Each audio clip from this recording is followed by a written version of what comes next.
Praise the Lord. என்னுடைய பெயர் தான் ரூத். என்னுடைய கணவர் பெயர் மக்லூம். இவர்கள் யாருன்னா, பெத்லஹேம் தேசத்துல பஞ்சம் வந்ததுனால எங்களுடைய தேசமாகிய மோவாப் தேசத்துல பஞ்சம் புக வந்தவர்கள். ஆனா இவரை திருமணம் செய்து கொண்டு எனக்கு இப்படி ஒரு குடும்பமா என்று ஆச்சரியப்படத்தக்கத அவ்வளோ ஆசீர்வாதமும் சந்தோஷமா 10 வருடங்கள் நாங்க வாழ்ந்தோம். ஆனா அந்த 10 வருடத்துக்கு மேல அந்த சந்தோஷம் நீடிக்கல.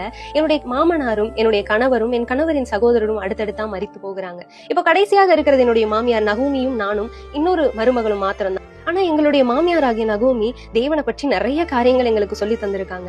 அவங்க கடைசியா முடிவெடுத்தாங்க, தங்களுடைய தேசமாகிய பெத்லகேமுக்கே போகணும் அப்படின்னு முடிவெடுத்தாங்க. ஆனா அவங்களுக்கு எங்களை பார்க்கும்போது வேதனையா இருந்தது. இந்த சின்ன வயசுலயே இவங்க ஏன் விதவை ஆகணும் அப்படின்னு எங்களை உங்களோட தாய் தகப்பன் வீட்டுக்கே போயிடுங்க, போய் நல்லபடியா கல்யாணம் செய்து நல்ல சந்தோஷமா வாழுங்க அப்படின்னு சொன்னாங்க. ஆனா எங்களுக்கோ அதுல விருப்பம் இல்ல. நாங்க அவங்களை கட்டி பிடித்த அழுது உங்க கூட தான் இருப்போம்னு சொன்னோம். ஆனாலும் இன்னொரு மருமகள் சரி நான் போயிட்டு வரேன்னு சொல்லிட்டு போயிட்டாங்க.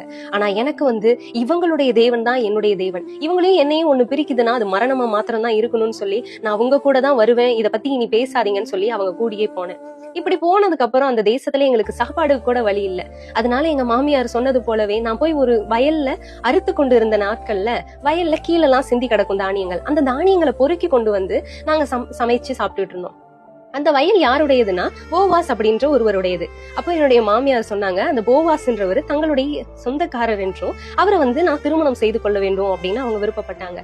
அந்த போவாஸ்ன்ற மனுஷனுக்கும் என்னை பிடித்தது. அவர் என்னை திருமணம் செய்து கொண்டார். எனக்கு தேவன் ஒரு அழகான ஆண் பிள்ளையை கொடுத்தார். இதுல என்ன காரியம் அப்படின்னா, தேவன் என் தேவன், உங்களுடைய தேவன் என் தேவன் நான் விசுவாசத்தோடு சொன்னேன். அந்த தேவன் என்னை கைவிடல. ஒரு ஆச்சரியமான விஷயத்த சொல்லவா, என்னுடைய கொள்ளு பேரன் தான் சமஸ்த இஸ்ரவேலின் ராஜாவாகிய தாவீது ராஜா. அந்த தாவீதின் ராஜாவின் சந்ததியில தான் இயேசு கிறிஸ்து ரட்சகரே பிறந்தார். இப்படியாப்பட்ட ஆசீர்வாதத்தை ஒரு ஜாதி எனக்கு என் தேவன் தந்தது போல உங்களுடைய வாழ்க்கையிலயும் எதையோ இழந்திருக்கலாம், எனக்கு ஒண்ணுமே இல்ல, அவ்வளவுதான், இதான் முடிஞ்சிருச்சு அப்படின்னு நீங்க நினைச்சிருக்கலாம். ஆனா இந்த தேவனை பிடித்துக் கொள்ளுங்க.